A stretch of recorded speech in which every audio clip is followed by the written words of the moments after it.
Fertigation ialah gabungan perkataan fertilizer dan irrigation. Ianya adalah satu kaedah penanaman di mana nutrien dibekalkan kepada tanaman melalui pengairan dalam bentuk larutan kepada zon pengakaran tanaman.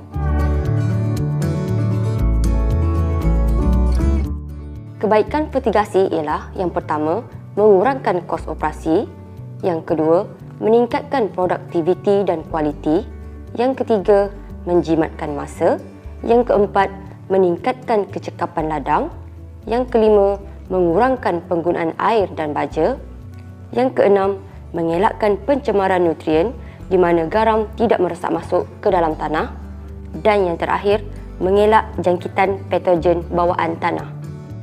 Dalam menjayakan sesuatu projek pertanian, 3 elemen penting perlu diambil kira, iaitu air, baja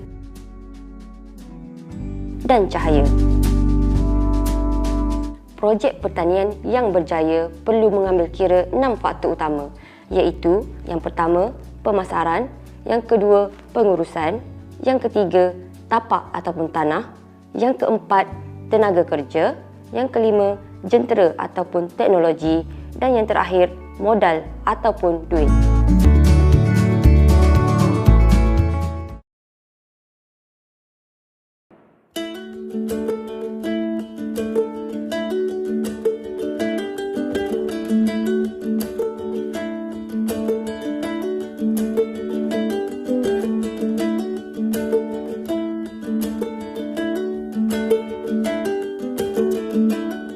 Terdapat 2 jenis sistem fertigasi, iaitu yang pertama, sistem fertigasi terbuka dan yang kedua, sistem fertigasi tertutup. Sistem fertigasi terbuka terbahagi kepada 2, iaitu sistem fertigasi atas tanah dan sistem fertigasi gantung.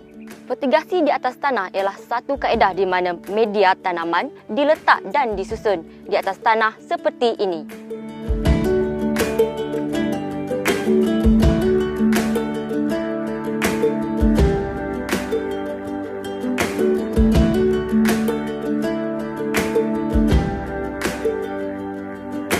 Fertigasi atas tanah disyorkan di kawasan yang tidak ditenggelami air. Jenis tanaman yang sesuai ialah cili dan terung.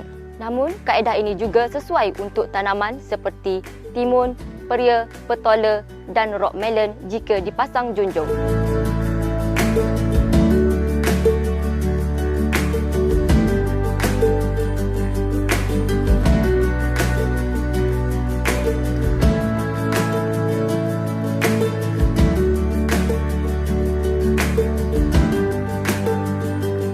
Jarak untuk setiap jenis tanaman adalah berbeza-beza. Bagi tanaman terung, jaraknya adalah 6 kaki antara baris dan 3 kaki antara tanaman.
Anda mungkin pernah dengar tentang fertigasi gantung.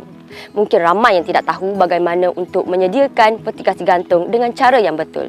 Hari ini saya akan tunjukkan bagaimana untuk menyediakan fertigasi gantung dengan cara yang tepat.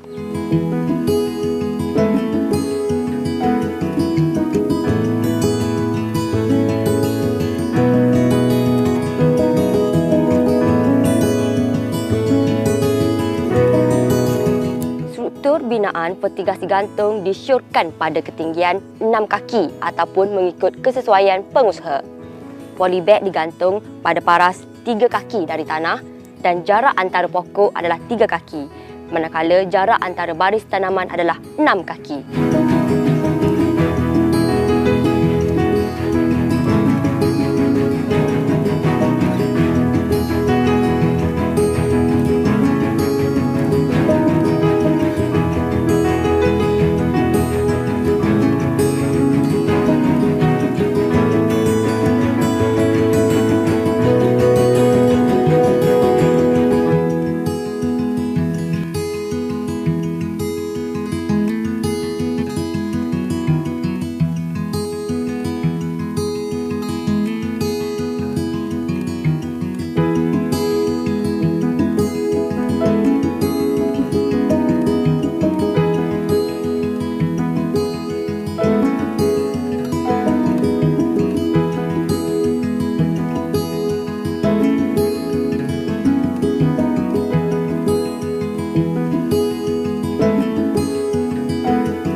Tanaman yang sesuai adalah seperti cili, terung, peria, petola dan timun.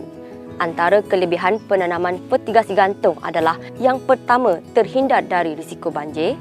Yang kedua, agihan baja dan air pada setiap pokok dapat diagihkan secara seragam kerana sistem pengairan dipasang pada ketinggian yang sama. Yang ketiga, kawalan perosak dilakukan dengan lebih mudah dan berkesan kerana semburan dibuat pada bawah daun.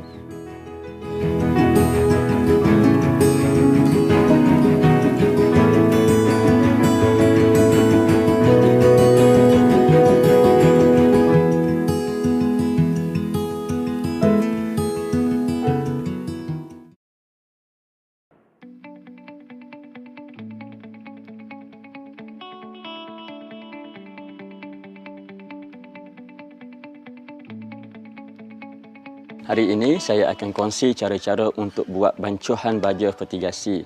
Baja fertigasi ada dua larutan stok. Yang pertama larutan stok A dan yang kedua larutan stok B. Untuk penyediaan 100 liter larutan stok A, kita perlukan dua bahan.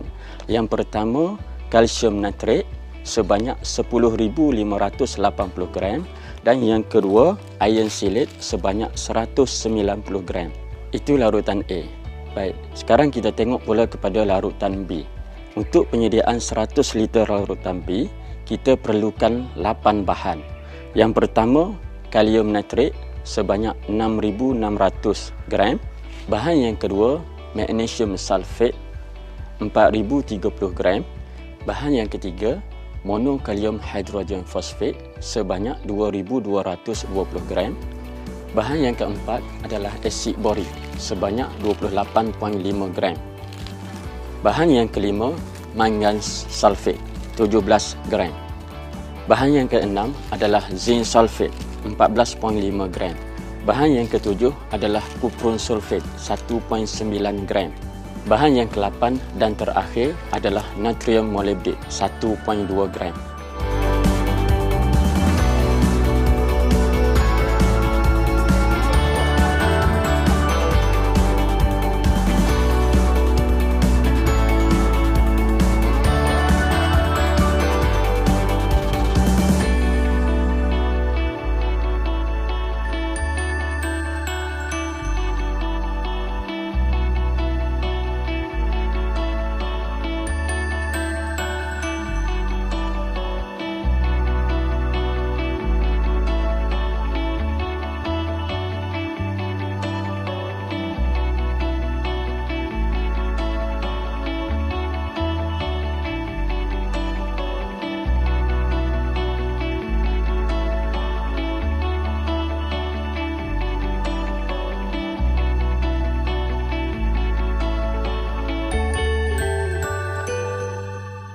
Setelah dibiarkan selama sekurang-kurangnya 24 jam, larutan stok A dan larutan stok B sedia untuk digunakan.